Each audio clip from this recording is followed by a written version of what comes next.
Hi, it's Jared from Strong Roots Farm. Today we're going to talk about my favorite tool that I've made. So it's my homemade tool. I made this tool that helps me with rotational grazing. And if you're not aware of what that is, we move cattle daily through the grass on this regenerative farm that we live on. When you move them, you have to move fence and you have to move water. And today I'm going to show you with my favorite cheap homemade tool that helps me with this. That's coming up.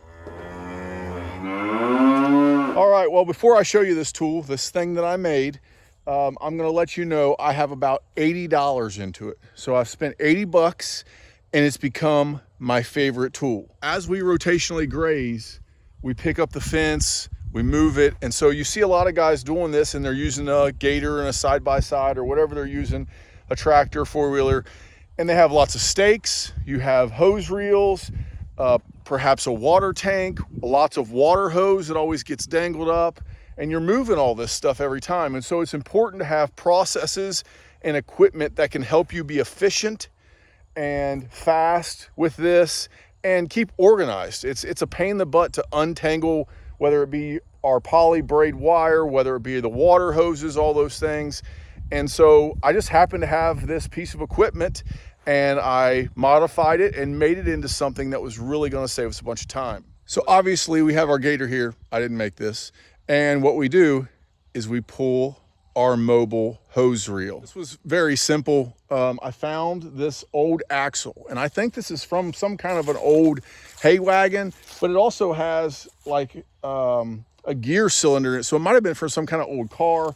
I'm not even sure, but this was left here as trash when we bought the farm, and it's all rusted out. I didn't think it would last very long, but you could make this out of anything. You could make it out of wood if you needed to with wheels from TSC, but it's simply a running gear wheel that's tied into an axle, and I put a ball hitch on the end of it. Just drilled some holes and bolted that in that so it hooks really easily.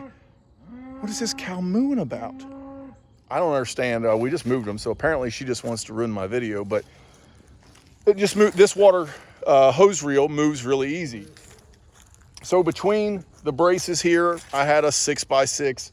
You definitely don't need anything that heavy, but it was scrap. From when we built the barn, I didn't know I could use that for anything else except for maybe to jack trailers up or something.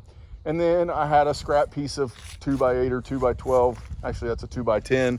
And I screwed that down on top to make a flat thing. And then I bought this reel. And so I tried to buy a high-end reel, and I bought this off Amazon. I'm not gonna share a link with you or tell you that you need to buy this reel. It really doesn't matter. I did try to buy an all-metal reel that seemed like it had good fittings on it and things like that. It is stainless. It's been good. It's better than a plastic one for sure, but it's not really my favorite reel.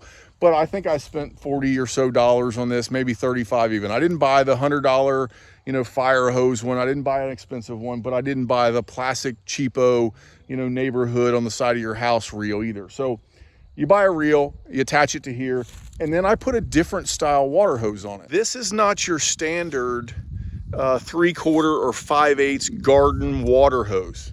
This is actually meant to be air lines for air tools from your air compressor. It's Goodyear 300 PSI rubber hose. It is 1/2 inch. It's very small. And so I use this. I really like it. It withstands a lot of bending. It withstands pressure. It doesn't dry rot.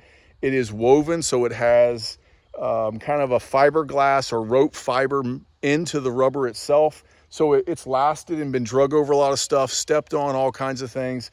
It's been really good as a water hose for me. There are pros and cons with switching to this kind of hose. And so for me, I'm gonna go over the pros because the main reason I did it is because I could get so much more length of hose on this reel.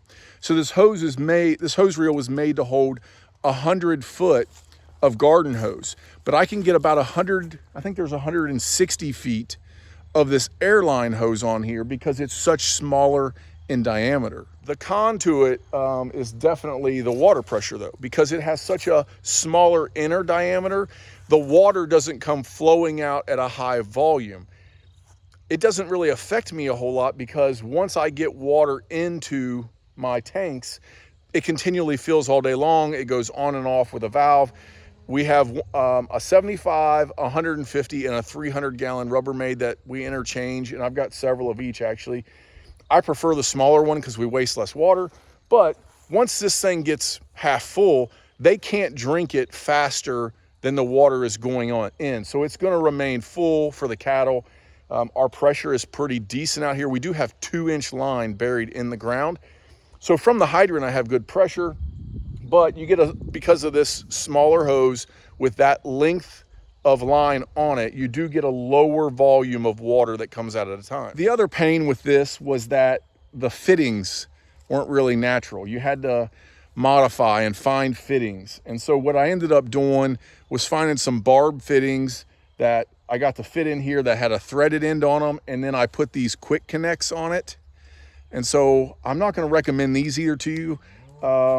I like the ones that I've bought, and I've bought 5 or 6 different brands from Amazon, but I wouldn't recommend them because I don't think it's necessarily the best. I haven't nailed that down as this is the beat all end all quick connect.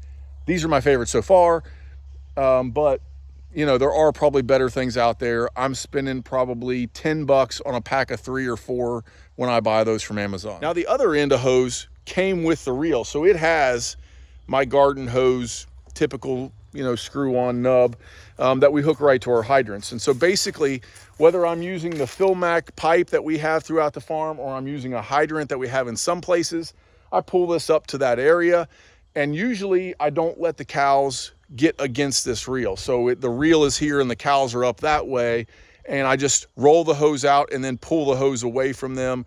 Usually my water tanks are at my high tensile, or not my high tensile, my poly braid wire.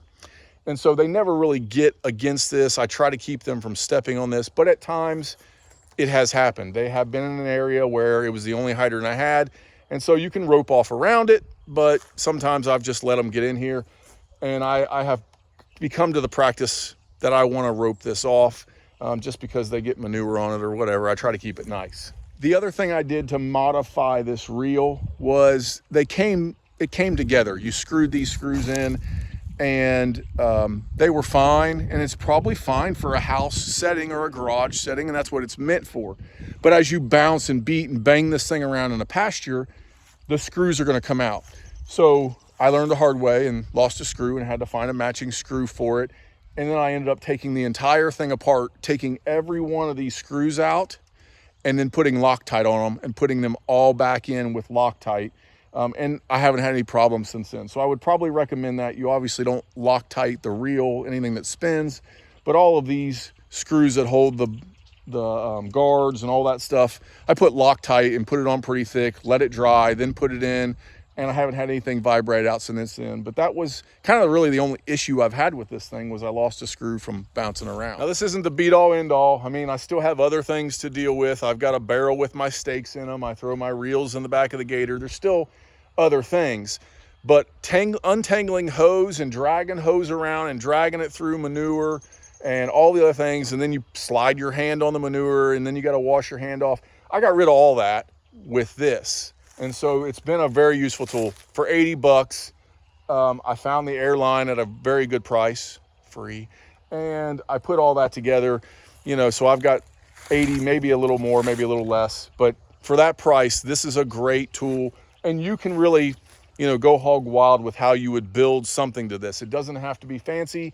If you had a wagon that you pulled behind your gator that had your fence posts and everything on it, you could mount a hose reel on it just like this and use a wagon with a 4-wheeler or a wagon with your gator even. And that way, all that stuff was always on the same trailer. If I had an apparatus like that, I'd probably put my fence tools on there and have toolboxes with stuff, as long as you could keep the cattle away from it.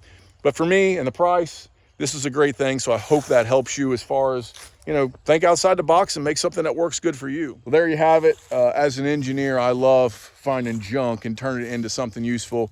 Nothing pretty about this. I didn't have any fancy designs, didn't have to use CAD or anything, but I'm really happy with this tool. It is my favorite homemade tool that I have made so far.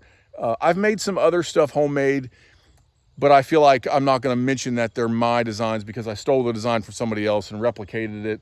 We do have the shade structure that everybody likes. We do have the mobile pig pen, and I built all that stuff, but it was really off of somebody else's idea.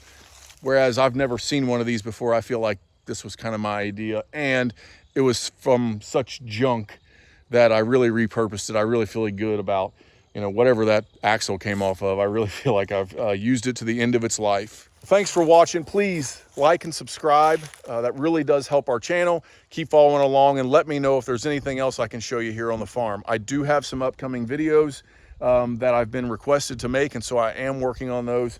Hopefully here in the next week we'll get all those out. Till then, have a good night.